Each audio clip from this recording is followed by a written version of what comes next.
healthy at home in North America. North America is a pretty weird place to build compared to the rest of the world.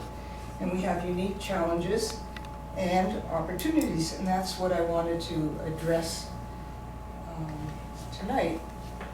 So I grew up in Toronto, and I got my architectural education there. And as a young architect, I found that I was sick, but I didn't know what was wrong with me, neither did any of the doctors I went to. And it turns out my very rigorous education as an architect did not teach me anything about health in the built environment. Pretty basic, but it's like doctors don't learn very much about nutrition either, or the basis of health, nor the basis of illness. So very early on, I moved to New Mexico from Toronto.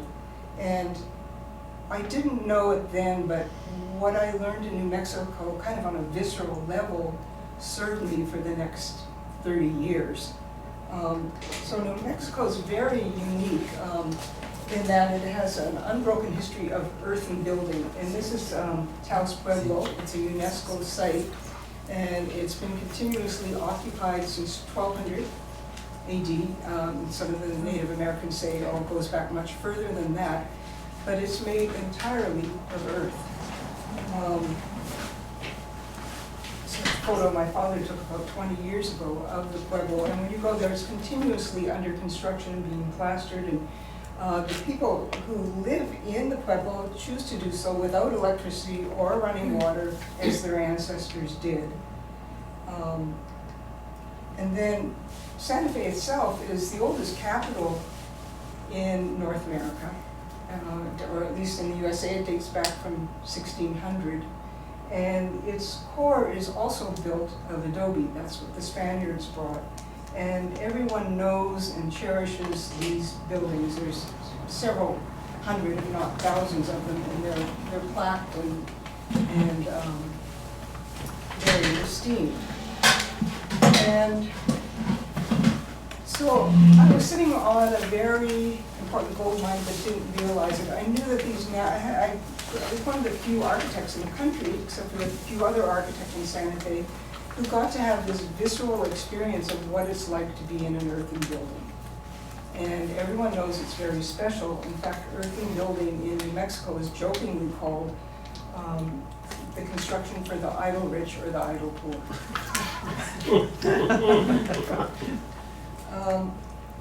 So in my search to find health, there was 2 books out at the time in North America. One was a little tiny book written by an architect called Think Good Something, and the other one was a book about how to build by sticking all the toxins in the wall and then covering the wall with plastic and pumping in fresh air. And that is kind of the paradigm that's been adopted for healthy housing, more or less, in North America.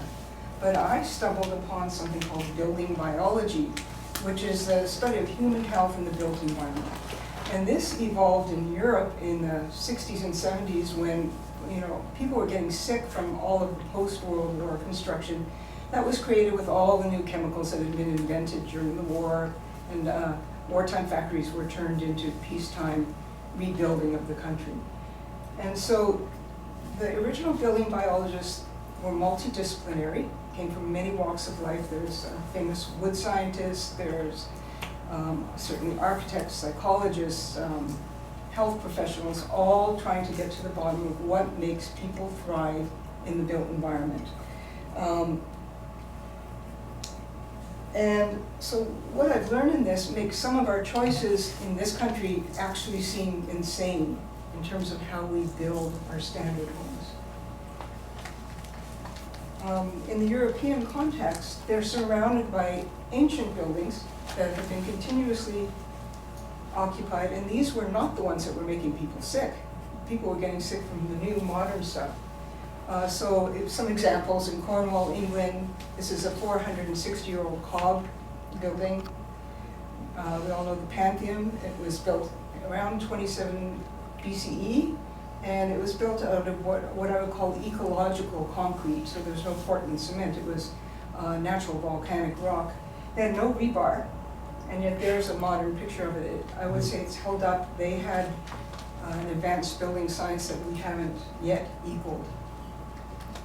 Rhone Valley, France, rammed earth buildings. And Germany, Limburg-an-der-Lahn, 650-year-old timber frame and wattle and daub buildings, which was a great inspiration to Robert, who I'll talk all about him a little later. So building biology teaches us that nature is the gold standard for a healthy human environment and for planetary ecological health. And what does that mean? So I learned the 25 principles and I didn't understand them until I put them into practice and then had to explain them to other people and then had to dig really deep. And it just keeps unfolding for me. So nature has a 5 billion year old track record of how to build. And according to Dr. Robert Peoples, all of the functions and services delivered by living systems found in nature result from the use of just these 12 elements on the periodic table. We've created about 85,000 man-made chemicals, and to create them, we take from 88 elements on this table. So we have deviated badly from nature. We've opened up a Pandora's box, and we're only now really even beginning to understand what we've done. So, you know, when I had to speak to, I recently volunteered to do a lecture in Germany through a translator and through Zoom in a, you know, shameless effort to get my book known in Europe. I had to think about, how do I explain what we do in North America to Europeans and why we're so unhealthy, because here we are in the land of privilege and wealth, and yet we're probably far unhealthier than our European neighbors. In fact, I know many people who've regained their health by going to live in Europe for a few years. And the three main things that are causes of our health to break down in homes are the chemicals we use, including pesticides, mold, and electromagnetic radiation, which Europe is facing as well. In 1976, the EPA did something about all these chemicals. They created the Toxic Substances Control Act, but they grandfathered in the first 62,000 chemicals into the national database, and no testing was required. But there's good news. They've decided to test them, and they can test about 16 a year to figure out the health consequences. So that means that in about 3,875 years, we're going to know about the chemicals we've already put into the atmosphere. But they're making new ones every year, so they'll never catch up, right? Yeah. They're regulating a little better now, but you can see the enormity of the Pandora's box we have opened. And this is just one chemical at a time. And we know in some cases, if you take certain substances that may be found together under the sink of a regular house, like Clorox and ammonia, and people say, I'm going to really get this clean and mix them up. They get chloramine gas, which was what Hitler used against his enemies during World War II. It was the first nerve gas. So we have all kinds of things in our homes, and a new home has thousands of man-made chemicals in it, and there's never been any kind of study done on what these chemicals do synergistically in our environment, and yet we know from the pesticide industry and from under our kitchen cabinets that you can take two things that are singularly maybe not as harmful and put them together, and they can have potentiated effects. So, if you look at our building literature, or what products are sold on, both of these are advertised as healthy materials. And a lot of what we call green building, people are very confused because it's really about energy efficiency. And maybe someone realized that the most energy efficient thing we could do is kill off as many humans as possible. I don't know, but if it was your choice, just looking at these two products, on the left is spray foam, which is our biggest battle with builders. We do consulting all over North America, and our biggest battle with the builders of owners who want healthy homes is to not be in love with foam. And then on the right we have wool bats. And you know, one little clue that we look at is, what does the manufacturer recommend that you wear when you're applying the product? And you can see that very clearly. Anything, he'll go home and his hands will be a little softer because of all the lanolin that he's dealt with. So times are changing, and harmful chemicals are now revealed, declared, disclosed, and scored, and we have a number of non-governmental and governmental organizations who are trying to quantify the dangerous chemicals in our environment. So why, with all of this going on, would I have to write a 4th edition of a book when I really didn't want to? And here's some of the reasons. It's really complicated. There's no consensus, or little consensus amongst all the regulating bodies.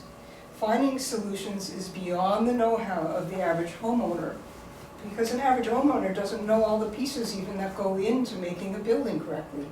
And most architects and builders they're really not that interested. If it says non-toxic or zero VOC free on the cover, that's as far as the investigation goes. They get their LEED points, everything's well.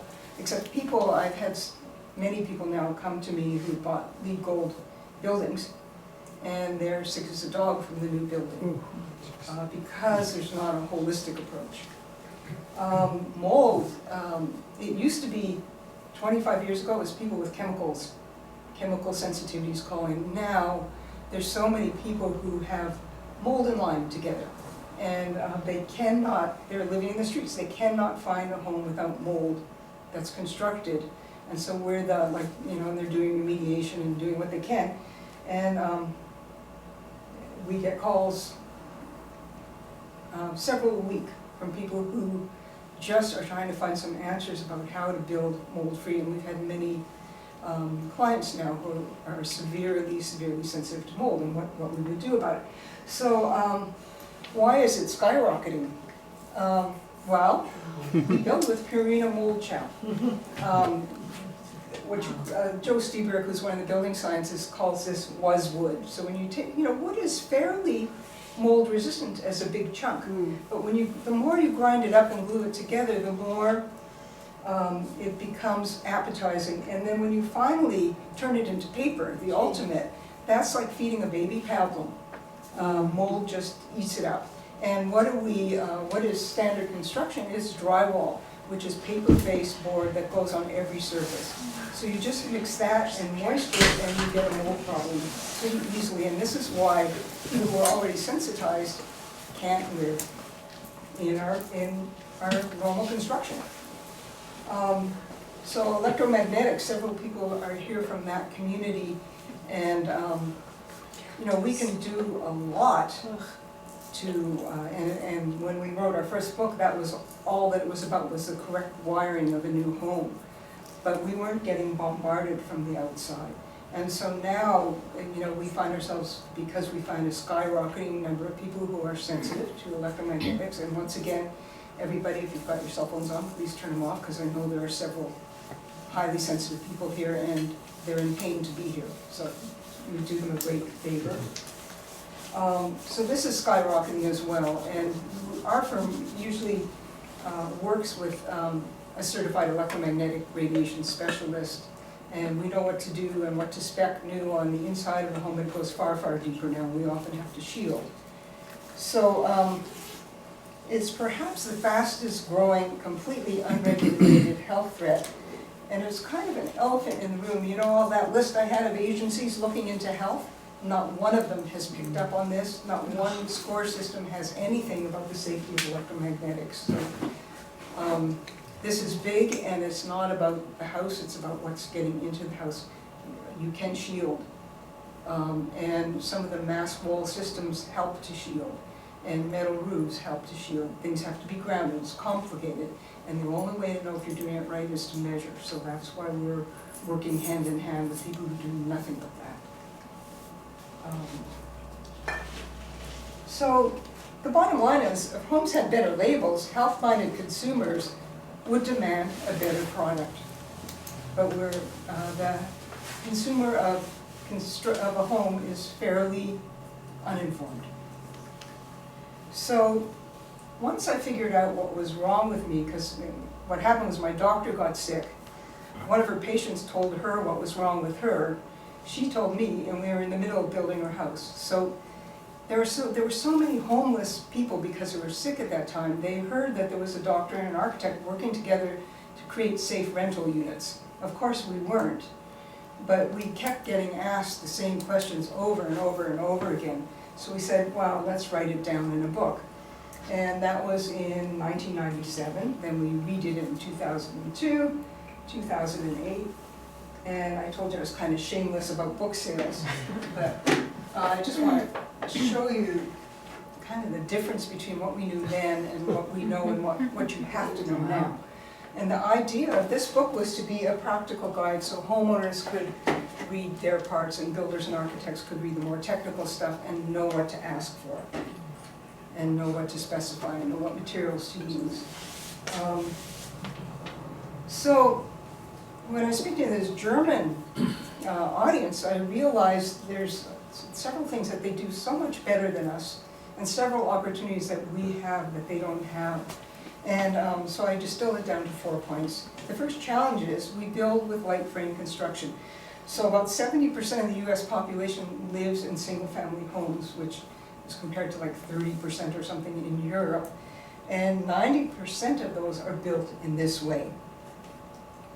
Most of them have been built on speculation by private speculators, not by government agencies. And and along with the real estate market, they've set a number of things that we've come to expect in our homes that are really pretty crazy, like we should be able to drive our cars right into them, and we should allow for 2 or 3 of those, and that big is what sells, and that 3.5 bathrooms is a better deal than 2 bathrooms, etc. So we have a set of values tied into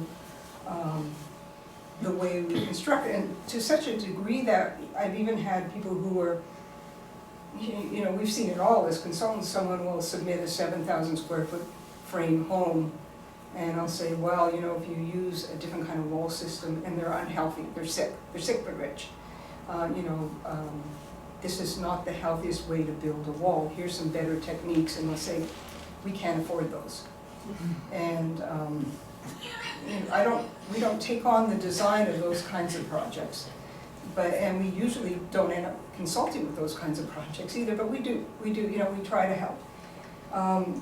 So one opportunity that's arisen in this country, since we have a flawed way of building to start with, there's a whole building science movement that has grown up to understand and fix the errors in the way we build. So if you're on top, at least when we're consulting on stick frame home, we need to be up on building science and make sure that fatal flaws that will later cause mold, etc., don't sneak into the building. But we're always at odds with most building scientists think that spray foam insulation is God's answer to an airtight building that won't have condensation. And we've seen the results when that fails and destroys a home. And we can also, there are many alternative systems available to us. So in New Mexico, I had the chance to build adobe buildings. These were not for the idle poor, clearly. But there was a value, so earthen floors, exposed adobe walls, natural plasters. The craftsmen were there. And so it was a beautiful place to be able to build a natural building. It's a much harder sell than most of the country. We've built a lot with a product that's made right here in Oregon called Fastwall, and they're in Corvallis. And we've had great success with very mold-sensitive people with this product. All of these alternatives are massive walls They allow the free flow of vapor through them, so there's no vapor barrier in the construction. And those two things alone do many, many things. They make a quiet house. They block some of the electromagnetic radiation. They allow for the free transpiration of water so that mold does not form in the walls, and they're benign materials. There's no mold food in the walls. Another product we've used is aerated autoclave concrete. Our typical sign that we have in our specs, this home is being created as a healthy home, and here's the rules. Because any home will have hundreds of subtrades contribute to it, and unless they know the rules, in some cases, it would destroy the home for an owner if someone came in with pest, with insect repellent on, or perfume, that kind of thing. So we have to be pretty careful. So the second thing is our building codes frequently cause sick buildings. So the famous vapor barrier, in hot climates you're supposed to have it on the inside, and in cold climates you're supposed to have it on the outside. The problem is those same cold climates, Fairfield, Iowa has the same conditions in the summer as Florida does. So unless we have reversible walls, that vapor barrier is going to cause condensation, and it does. So the opportunity is to understand the biology. Think of a building as a living organism, as biology. In building biology, they call the building the third skin. So our skin is the first layer, our clothing the second, and then the home that shelters us, around us, is the third. And Hunter Wasser goes further and says the community is the fourth. So if we think of our skin, it's quite miraculous, because if we're too hot, it will allow moisture to come up through our skin and evaporative cool it. If we're too cold, it will create goosebumps and our hair stands on it, so it creates an insulative layer. And even though it's breathable, so-called on its own terms, you can soak in a bathtub for an hour and not gain an ounce. So it's a very smart barrier. And so there's the famous building biology third skin analogy. And you wouldn't do this, right? You wouldn't have your children play in a plastic bag unless it was a very, very bad day. So why then would you do this? Why would you wrap your house in plastic? Why would you not try to find a way that vapor flowed naturally for anything the climate can throw at it? So we can change the building codes. It takes a little bit. But since 2015, the International Residential Code has a chapter on light straw clay construction, the kind of work that Robert and I have done together for many, many years. And there's not only no vapor barrier required, it says right in there that a vapor barrier is contraindicated, that it should not be used. So to explain to a building official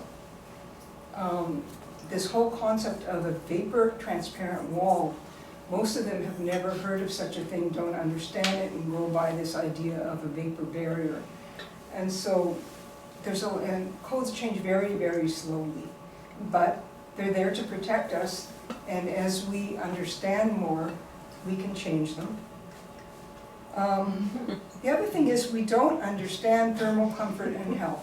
So building biology describes the ideal heating system with Germany, so they're not talking too much about cooling, but if you have a mass house, you really don't need much, as being like the sun. The sun heats us with radiant heat. Now let's talk about, most Europeans who come here, the most barbaric thing they face is forced air heating. So ductwork often distributes mold. If there's mold in one part of the house, it will be distributed to every corner of the house, and it becomes a nightmare to clean up. Furnaces fry and distribute dust. Fried dust is a serious pollutant because we have all kinds of things in our dust, including fire retardants are found in the dust of every home that they've ever tested across North America. Pesticides, all of these things, when they get vaporized, are very, very toxic to us. The temperature is uneven. It's too hot or too cold. So once you've lived in a mass house with radiant heat, and you've got suddenly this furnace blowing air at you, you're feeling choking when it's on, and then as soon as it goes off, you're cold if it's winter, and vice versa with air conditioning. It's noisy. So all of these things are, noise is a stressor. Luckily, there's not a lot of echo in this room, or you'd be more stressed. Can everyone hear me, by the way? Yes. Okay, so that's good. We've got a room that, like, you know, if this was just shiny walls, you wouldn't be able to make out my words at this level of voice. So all of these little stressors add up and make us vulnerable. Forced air dries air out. It's inefficient. It heats air, and air is an insulator. So you've got to put a lot of heat in this air to heat it up, and it creates ion depletion.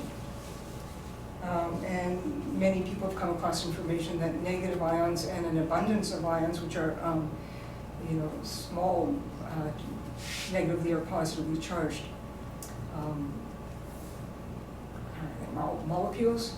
Help me out, someone. I think they're molecules. That we feel happy when we're around a lot of negative ions. Some places in nature where there's a lot of negative ions are oceans, pine forests, waterfalls, anywhere where there's moving water, and we feel good. And then there's other places that are depleted, like where when the Mistral blow or the Santa Anas, that's because they've gone through a desert and the ions have dropped out and you're getting depleted air. And in Austria, if those winds are blowing and you commit a crime, it's considered a mitigating circumstance because everyone's nerves are so on edge. So, but our opportunity is to rediscover radiant heat. This is a masonry heater. And when I read the building biology material, it kept talking about this thing called a Kuchel oven, and I didn't even know what it was, but I knew I wanted one. And as it turns out, all of these masonry heaters that we were getting in Santa Fe come from a distributor here in Ashland, Oregon, Alaska Masonry Heaters. And so that was a great find here. This is a great place to build like this. Alaska Masonry Heaters. Thank you. Jamie Pakin, and I think probably his son mostly runs the firm now. But here's how these work. Basically, they've been perfected in Europe for several hundred years because they had their first energy crisis when they realized if they kept cutting down trees at the rate they were in the cold countries, they would be completely deforested, so they had to figure out how to conserve. And I won't go into the nitty-gritty of how this works, but most people who experience it do not believe it.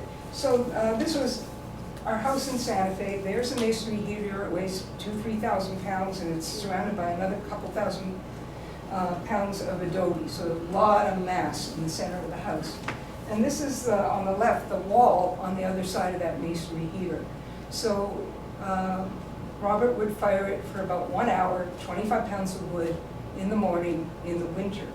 And you can see with the thermal photography, the wall as it's heating up as the fire is going. But the next picture on the right is 10 hours later, after the fire has been out for 9 hours. And so it continues to radiate, and the surfaces are still warm until it goes to be lit the next morning. So amazing efficiency. Again, they're a technological wonder. We have our own Jamie Pakin, and we also have masonry heater builders. It's a very small guild of people across the country who actually learn from Europe how to build these things. So another problem we have is we don't invest in quality. And one of the reasons is the average North American moves about 11 times in their lifetime compared to the average European, which is 4 times. And so this is an investment. A home is an investment that you will probably sell. And there's not as much interest in paying for quality as there is the kind of amenities that we think we need, like the three-car garage, the fancy fixtures, the Roman tub, the wall-to-wall covering, on and on, all these things that that make homes that we think we want. Well, Robert's been, since I've been with Robert, Robert teaches workshops, and I got a day with everyone always and did a seminar called Home Before COVID, Homing In on Your Nesting Instinct. And I asked people how many houses they lived in, and truly the average was about 11, frankly quite higher because it was a younger crowd. And what is the most soulful place they've ever been in. Because as it turns out, what we really want is soulfulness in our lives. And I learned after hearing really, 200-300 people tell me what is soulful in their life, that it boils down to a few things that we're really looking for. Health and vitality. Connection to nature. Sometimes I'd have a whole group and people would talk about the tree in the backyard of their grandma's place or this porch, and I'd say, yes, but in the house, the window seat where we could look outside. So it was always about connection to nature. How well does our house connect us to nature in a meaningful way? Connectivity to family. I love my grandma's house because there was this dining room where we all gathered around. It wasn't big. My grandma's house was only 800 square feet, but we all gathered at this table, and there was a fire that we sat around. So the other thing is we have this longing to commune with the elements: earth, air, water, fire. I once did an article about, it was talking about forced air heating, but it said, it's like a sheepskin rug, a bottle of wine, some caviar, and you, my love, in front of the forced air duct. So there's something about fire that really, really opens our heart. And air. If you haven't had air, you really, really need to appreciate it. And beauty. So nobody said, I'm really turned on because I really love this house because it was 3,000 square foot and our old one was only 2,500, and we had so much more room. And so you can build with higher quality with the same budget, if you build less square footage. There's only cost, quality, and size. That's the only three factors that create a budget for a home. And very few can have all three. So we have an opportunity to be discriminating about what goes into our nest. This guy once had that opportunity too. So I met Robert after studying building biology, and I read an article about him, and his mission, he was on a mission to teach others to build natural, handcrafted, healthy buildings, making ownership of a natural home accessible and affordable to more people by teaching them how to build. It's not for everyone, but there have been many people who've gone on to build their own homes as a result of the workshops. And so I went to one of his workshops. I detected right away that he needed an architect. He had no idea. And this was the beginning of a quarter of a century of collaboration. And this was the first home, we got married in this home. It was the first one we built together in New Mexico using the principles of building biology. And it spoke for itself. So I was applying these principles that I didn't even understand yet. Like, what is color according to nature? Well, if you use a plaster and you put natural pigments in it, it's a very different experience than seeing the painted wall. And I could go on and on 25 times about these principles and how you apply them. But the truth was I didn't really understand them. We just applied them.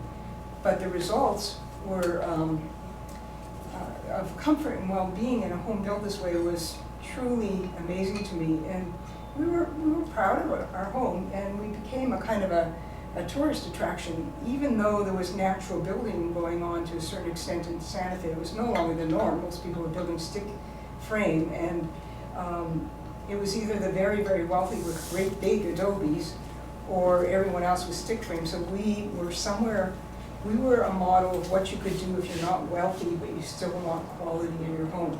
And so the two of us together spent 25 years. We built in 17 states, 4 provinces. Each one was a workshop and a design that we worked on. And we've developed a kind of an EcoNest home concept. And this is the second book we wrote. And it's really explains some of the principles of building biology, and it's really a how-to book. It's kind of a bit of a legacy in case we ever suddenly retired or perished. And I just wanted to show this little 6-minute video featuring Robert of of our workshops and what our homes are. And we'll hope it works. Yes. Is there any sound? Is there? No, okay. Yes. Yes. Can we turn the sound up? Yeah.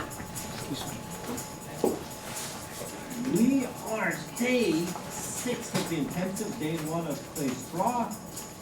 What is happening today is preparation. The 5 division of clay straw construction are getting set up. They are probably what I would say in 2nd gear. What are you doing, Chris? I am making forms. Well, we're building some rough openings for some windows. Over here.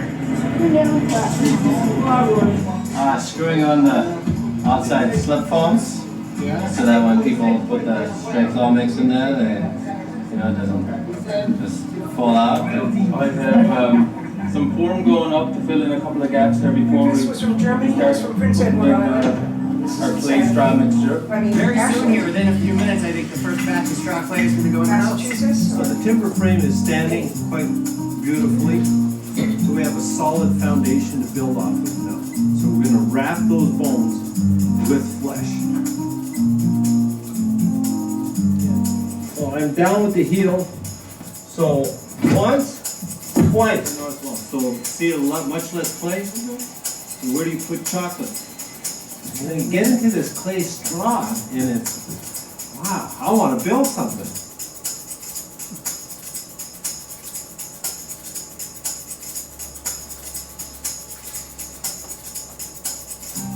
And we're hitting day 8 of our intensive, and 3rd day of clay straw. So we've got a pretty excited group. And they're starting to know their saddles, they're picking up stride. So 9.8. Yeah, they're gonna start to gallop today. So what you're gonna see is just seeing individuals turning that builder on. The builder is waking up. That confidence is building. And people are enjoying that freedom that comes from knowing they can do something. I can actually build something myself. Or better yet, with my friend.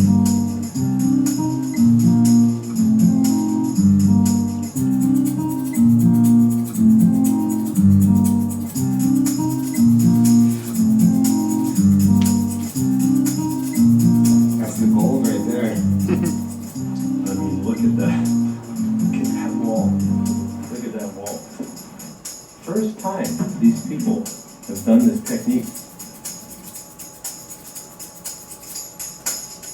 Here at EcoNest, we like to say we are building the builder. Yeah.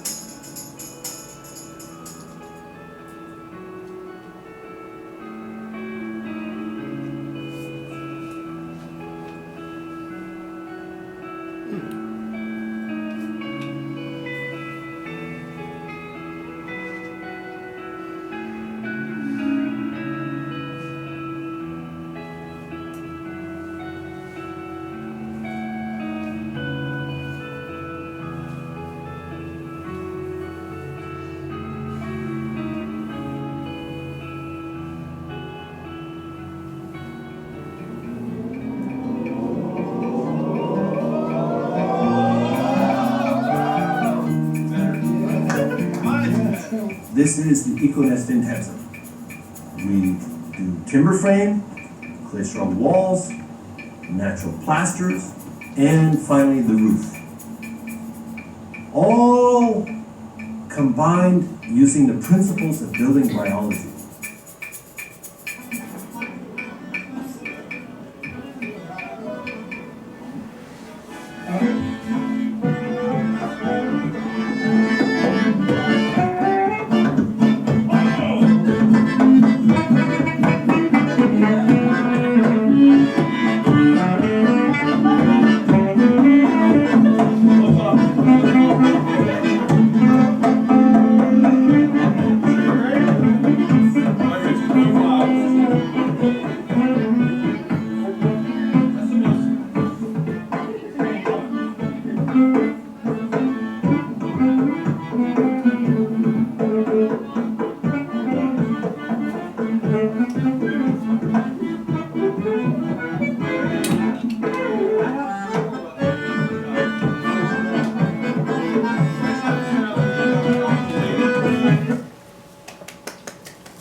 what kind of home you live in, you don't have to leave nature behind when you walk through your front door.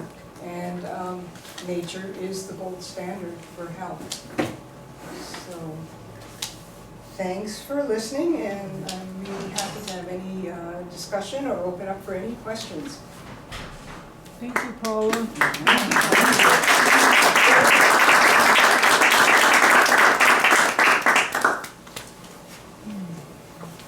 Yes. Paula, is there a place in modern homes that is worse than any other? Is there a room that's the worst room, or Well, if a person wanted to start cleaning their house? Yeah, so where do you start? And that's going to vary. If you've got a moldy room, if you've got an attached garage, there are things you can do to seal off the air. So you have to just, if there's some big electromagnetic wiring problem, so you start with what's wrong. And then all things being equal, you got a pretty okay, there's no big flaws, you start in the bedroom. The bedroom is the sanctuary. And that's, you spend 8 hours on average a day there, and that's where your body does your repair work. So if you only can fix one room in your home, that's where you start. That's a $50 tip. I have a question. So I've grounded my bedroom and I painted it with the black, Wash shield. say it again? Wash shield paint. The Yeah, the it wash blocks shield, the yeah. EMFs. Yeah, it's the shield, the Yeah. shielding paint. And my question is, they said, my building biologist who came to my home and said this is what he suggested, said if we sell the home, we're gonna disclose that room now, they could never bring wireless device, well, they could, but they would not want to. But to remove that black paint would be quite, is it really challenging to remove and make the house, normal without those So rules? the idea is that if you've got a wireless device, it's going to bounce off the walls. I recently, because I get this question so much, I asked, do you know who Orm Miller is? He's one of our building biologists who's really, and he said, he's measured what's coming off the device compared to what's bouncing off the wall. And the device is so many multiples of times stronger that, that whole idea is a little questionable. But honestly, there's a lot more expertise on EMR here than I have. So Yeah, you may or may not agree with Orm. Oh, I don't know about that. But are you familiar with Edwin Tarula? He's another building biologist. yeah. Okay. I get it, they all have to take my class through the Building Biology Institute, and we teach more, that class they all have to take is about building physics, because we never want an EMR consultant to come into, and this has happened, come into a totally moldy house, not recognize it and start fixing the wiring when people are really sick from mold. So I know them all, at least for the last 15 years anyways, graduated. Yeah. If I had 20 years younger than me, I'd be off to that institute. I'm so fascinated with building biology, and I Do it really anyhow. wish that I could. Some of the classes are now being taught online because of, happened during COVID, but what we're finding is where we have 20 or 30 students at a location, we're getting 60 to 70 online because people can do it. So it's worth looking into. It's a fun thing to know about. Thank you. Paula, yes, could you speak a little bit about attached garages and what you can do to mitigate this? And also I wanted to ask you about window coverings. Do you have a recommendation for a company that is? I sure do. Okay. So attached garages, the problem is you've got very polluted air in a garage, and then even if you have an electric car, you're still driving in a hunk mass of molten, heated rubber and heavy metals and all that. So garages smell bad, as anyone who doesn't notice the difference between the air quality in a garage and their home. Because if you're sensitive, you're really sensitive. And what happens in a house? You turn on a fan or you open a window and you're depressurizing the house, so that air wants to rush in from the garage into the house. And when I was at the peak of my sensitivity, I could walk in a front door blindfolded and tell you if there was an attached garage or not by the smell of the house. And so things you can do are make sure there's good air sealing between the two. If you've got, the best thing to do is not build like that in the first place, but most people don't have that choice. There are fans that can suck, there's one called the Garage Recycler, I think it's in a book, and I just can't remember the exact name, and it cycles sucking air out of the garage, so if you can keep the garage depressurized, keep the home more pressurized, and seal between the two. And we have really, there's really specific things you have to pay attention to, like electrical outlets, you need them gasketed, etc. Then you can begin to isolate those fumes and have a much healthier home. And also, if you've got a room above it, same thing applies. So. Yeah, okay, and then window coverings? Yeah, well, one great Oregon resource is Direct Designs. If a lot of things are passable, but if you want, non-toxic blackout, if you want organic, rich fabrics, etc., they're fabulous for that. They go back and forth to Germany and are able to import fabric from Germany, and so I highly recommend them. And they're based in Portland, yeah? Or Westland, yeah. Westland. And they're listing it. Direct, did you say? Direct. Direct. A-D-R-E-T-T-E. There's a blackboard behind you, love. If you want to read it up there. Oh, yeah. I think there's also a company, Harbertson or Robertson, they're organic natural material blinds. Oh, yeah? They're in Oregon here. What about Hunter Douglas? Do they pass? It depends what you're getting from Hunter Douglas. Most people are fine with like the paint and everything on the Hunter Douglas. If you're doing blackout shades are a problem. If you're doing inside, they're full of fire retardants. Most blinds have fire retardants in them, so you have to do a little investigation. And there's a couple of companies that don't have fire retardants. If they're for residential, for commercial, they have to be. Okay. Hi, Paula. I want to talk about lighting. And I know you've done talks on like LEDs and things that people may think are an improvement and may not be. And actually just right now, we're looking at a bright white screen and you're kind of cast. Now, I didn't know if we could change up the lighting here. Yeah, we're exposed just to a lot of blue light all day. I know people who just live by candlelight at night, who don't turn on any screens past a certain, and compensate by totally blacking out their bedrooms. In nature, nothing is completely black. If you're in California, you're in real trouble because of energy regulations. You not only can't, you have to buy the kind of LED that you can't replace with a connection and screw in incandescent bulb anymore. So that's been bad news for EMR for a while. And then there's, so that's one of those places where our choices have been choked down and it's hard to get a healthy choices. Now, I've heard there's second generation LEDs that don't put out the fields that the first generations do. Are you familiar with any of those? I've seen a couple of things, but I haven't gotten a straight answer from any of the EMR specialists. I think they have to measure individually still. Okay. So what do you do if you're building a house? You buy everything, then measure them and reject the ones that are, there's not a lot of LED manufacturers who are on to the dirty electricity or the radiation costs. So hopefully that'll evolve, because it's not, as you know, it can be done. It's just not, no one's paying attention to that. Paula, can you touch base on radiant heat? I have radiant heat of all places in my attic, but I think... I didn't hear the last part because I hardly I have radiant heat in my attic at my house. I was wondering if you can touch base on that and kind of like too much electricity. The house is a little older, but it seems like it is just a little too strong for me. Is there some information about that type of radiant heat? And how I don't know what you've got. Is it electric or? Yes, it is. Yeah, so you don't want electric radiant heat because it all has a field. And I don't know if that's the part that's too strong. Right. But the principle of radiant heat is the sun heats us through radiant heat. So you can be outside on a cold day, the temperature, the air is 65, and be perfectly comfortable in a t-shirt if the sun's shining on you. Right. Because the sun is, radiant heat goes directly from the source to mass. And so it doesn't heat up the air around it, and we're actually more healthy in that kind of condition where the air is a little cooler.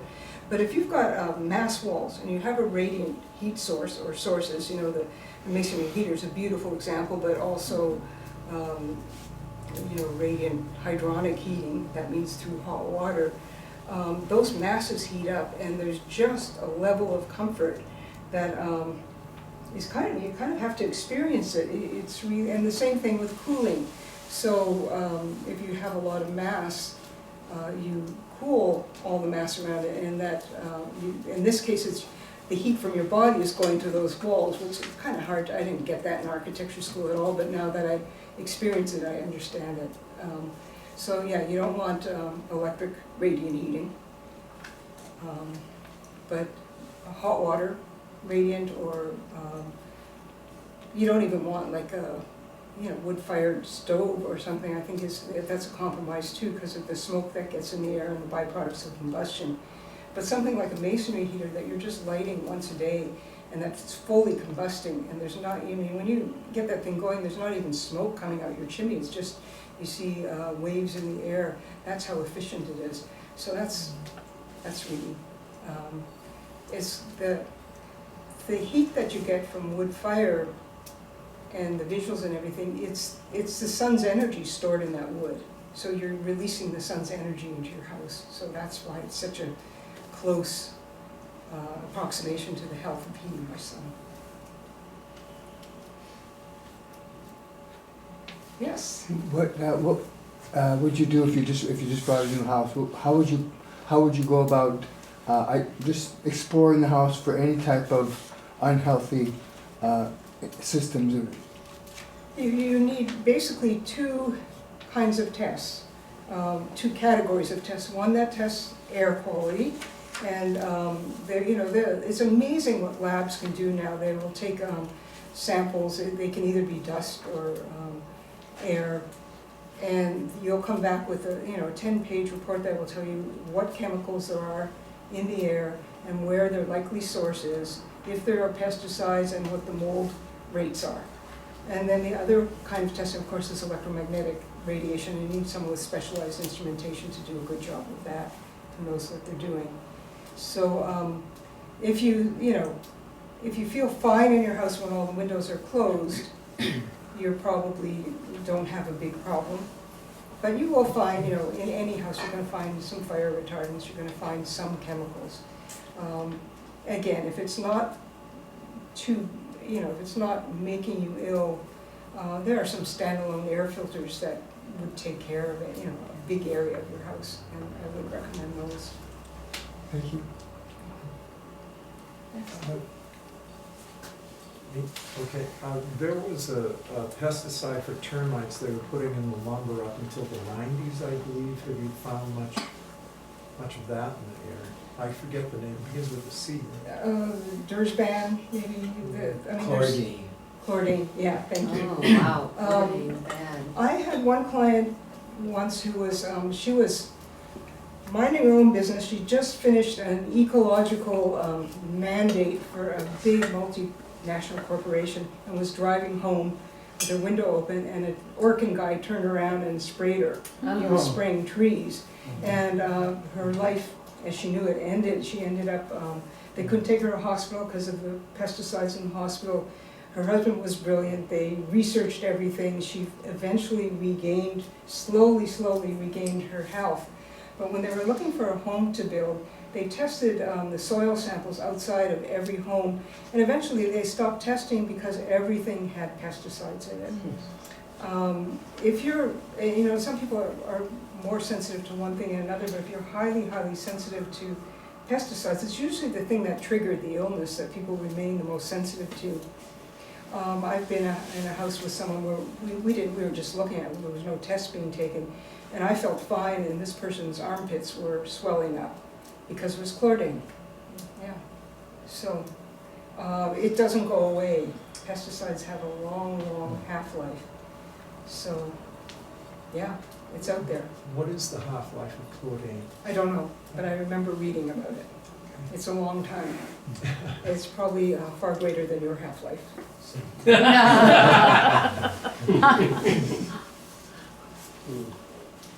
Yes. Are there any communities that have adopted this in a neighborhood fashion rather than just from individual builders, with the growing concern among people to find an escape if they're electromagnetic sensitive? Seems to me there would be some sense in finding an area without cell towers and preparing this type of a residential area. Yeah, that would be a dream. There is, West Virginia, you've probably heard of it. Yes. Where several people have gone who are highly sensitive because they, but apparently even there, people are using cell phones now, so there's no haven. It's very hard to create the universal house that everyone is great with. Some people, as much as I love natural materials, there are many people who are allergic to many natural materials once their immunity is shot. So it's a tough one, but wouldn't that be, I'd love that community to be planet Earth, so that's what we're all working towards, But until then, if you find someone with the funding. Paul, are you related to Alan's question? Are you aware of any community in Europe or Scandinavia that's like that? Oh, well, I don't know who's, there's the community that Dr. Green talks about in his work. Are you familiar with Ibrahim Green? He's an Egyptian architect. He works with sacred biogeometry. And he was called in by the Swiss government because they erected cell towers in this town and a lot of the people were getting sick. So he was called in. He wasn't allowed to touch the cell towers, but he used his form of geometry and everything. And first of all, he found that most of the people who were getting sick had serious problems in their own homes to start with, so they were already weakened. But he was able to manufacture these shapes in Egypt and have them imported and installed. And a couple of things started happening that were not psychological. The cows started giving milk again, and the birds started migrating there again. So it's interesting to read up about it. What was the name? Is that in your book? Ibrahim Karim. Can you write his name on the board? Yeah, he's the founder of biogeometry.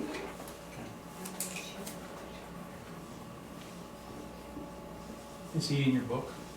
He contributed an essay in my book, actually. A nice one. And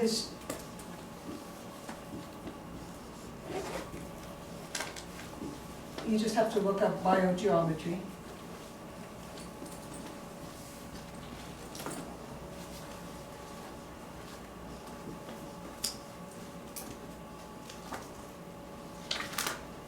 Do you have your necklace on, Lynn? No, I don't. Oh, too bad. I have mine. Do you? Yes. So that's one of the, he's made several devices to help people with their health. That one, he did biosignatures of all of the organs of the body. He just very carefully traced it. He's Egyptian, and Egyptians had art that didn't change for thousands of years because they used the hieroglyphic. He explained it to me. I'm going to butcher it, but their representations of things did not change for thousands of years, and they were powerful. And so he uses a pendulum that he's created to determine the shape of a prototypical organ, of all the healthy organs. And then he miniaturized them and put them on that necklace. And then the extra piece you have is probably for electromagnetic protection. One is electromagnetic and one is emotional balance. Yeah. So, worth looking into. It's a little far out there, but we are in the metaphysical library here. So They also, biogeometry also sells these little, they're cubes, they're clear cubes about that big, and they have symbols on them, and you can put them around your house, and it balances the energy in the house. I mean, it does more than balance the energy, but... And he's created simple tools for architects and dummies, where, I could never figure out energies using a pendulum, but now it's so easy to use. It took 10 minutes to learn, and that was it. And I still would rather have him on the job because I don't trust myself. It's not what I do. And he and his family, they've all of his son and his daughter have all gone through all the building biology training with us as well, because he knows the two things are important to combine. He was called in, Emoto, the water guy changed labs and he wasn't getting the same results. So he knew about Ibrahim, he knew him, and he called him in and he rebalanced everything. And then he started to get the same results. So it's really fascinating what they're doing. I'm mostly dealing with much more, less subtle problems than he approaches. So you do or don't recommend different shungite or this product or other, because Shane told me, he said, you know what, I've never seen my meters register less with somebody wearing a pendulum or shungite or anything. He said, really the matter is to reduce the EMRs or reduce your chemical, or, Yeah, I think that, I don't have an opinion. I don't know enough to have an opinion. I don't have enough. It's not something I can feel. If I could feel it, like I can feel what it's like to walk in a natural building and know it's good, then I would have more of an opinion. But I also understand that the radiation doesn't change, but the biological reaction is what's strengthened, is the theory behind it. Okay. But I'm not a spokesperson for it. I'll give you my 2-second bit on that. It goes to like orgone energy. The best I've ever heard was that electromagnetic radiation decoheres the human life force, the field, and what your pendant might be doing is recohering the field. It's not seeable in the 3D world of an electromagnetic meter. It has nothing to do with that. It's recohering the field. Interesting. That's And there are other machines that, besides Shane's machines, that register what this does on my body, where the meter may be the same, from Shane's meter may be the same, but I don't know the name of my friend's machine. I know there are Rife machines and there are the other machines, but she tested this and it had an effect on my body. Positive effect, I can right? tell you a funny story. We have a friend in Santa Fe. I did a house for her many years ago, and she's 101, and she knew Wilhelm Reich, and she has one of his machines, and when they were all confiscated, she didn't give hers back, so I had to make a special little closet for her. She's 101. She's a full head of hair. She's going strong. When she visited us here at 97, she did a headstand in our yoga class. So, I don't know. I wouldn't. I don't know if it has anything to do with the machine, but I wouldn't mind having one. Just to add to the comment, you were talking earlier about how somebody could get sprayed and then, it's so much harder for them to recover. I've just found with what we're talking about, EMFs or EMR, that we each have our own energetic level. And if you get sprayed, your energetic level is going to come down, so you are way more sensitive to that EMR. Yeah. But the more you work on yourself, and whether it's food and exercise and everything else, these things like shungite and other things you could use are helping you to keep your energy level just a little higher so you can handle what's coming and hitting you, for example. So I just say, I know we have all these things, and something that might work for me isn't going to work for somebody else, because we all have that different energetic level. But when you look at it that way, it's easier to go, okay, these are tools, but I'm still working on my energy. And once you can bring your energy back to or almost fully recover, you feel a lot better because you don't feel that so much. Yes. And the good news is, over the many years I've been working with some people who are really, really sick, I've seen a lot of people get well again, really well. And I always ask them, what was your secret? What made you well? And so often it has to do with either a spiritual healing on some level, or a return to nature, or so there's many things, but we all do the work, and there's lots of room to the body, and in the end is a total miracle in its ability to heal. So Yes. I had a friend who was a mold asbestos inspector in California, and we used to talk a lot about these types of things, and he said that everyone's different in terms of their sensitivities, which was hard for me to hear because that makes it really complicated. It's complicated. It is. And, yeah, the mold thing, you know, I've seen people, it's a really difficult thing. It is. If you've ever, you know, it was really healthy for me to go through chemical sensitivities to the degree I did, because I knew what it was like to be able to smell someone who walked through the door with perfume while I was standing at the other end of the room, and I could really feel it. And so I now, the one thing, my bottom bedside matter is I believe what people are telling me they're experiencing. And so many people are experiencing so many health things, and no one around them believes them. They think they're full of baloney, it's all in their mind, psychological. So having lived through that and then recovered, it has made me a better person. That's all I can say. I'd like to add to that comment about mold.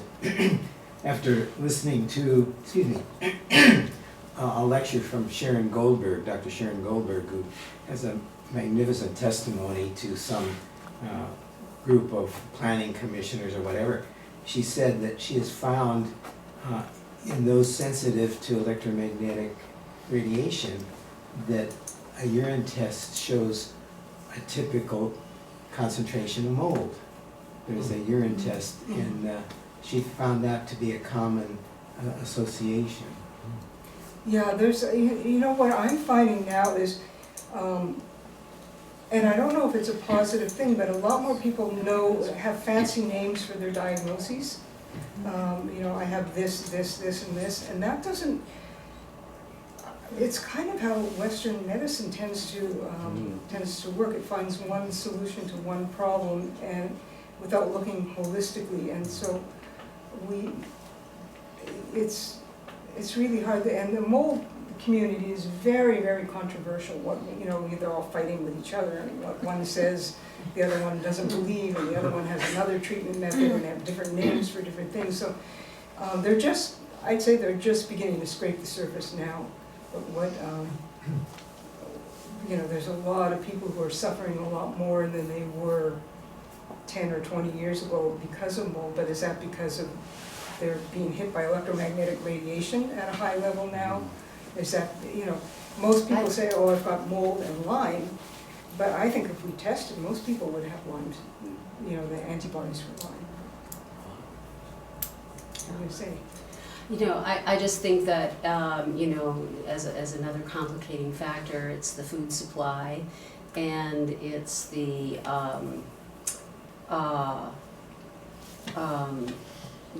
you know, the medicinals, and of course, you know, supplements, and you know, I think that, you know, yes, the EMR contributes. Who's to say? For some people, is it a 3% factor? For some, it's a 90% factor. I guess my point being that there are, you know, we each find those things that we are most sensitive to. I think we're all, you know, we're all adults, right? We can, at our age, we begin to recognize it's the EMR mostly, or it's that food source mostly, or it's the medicine mostly, or it's the mercury in my teeth mostly, or, you know, it's my chemtrails. Yeah, chemtrails. It's right, chemtrails. You know, right, or you know, it's city living. You know, I don't know. It's just there. I think some factors are much more important for some of us, and then other factors for others. That sure seems to be. Yeah, but love the presentation, because it's like this is what we can do to really, you know, aspire to. Yeah, you give us good pointers, you know. So I just want to say, I hate getting stuck in question and answer periods when I've listened to someone's lecture, so I'm happy to stay and talk with anyone, but if you've got to go, this would be make a break for it. Yeah.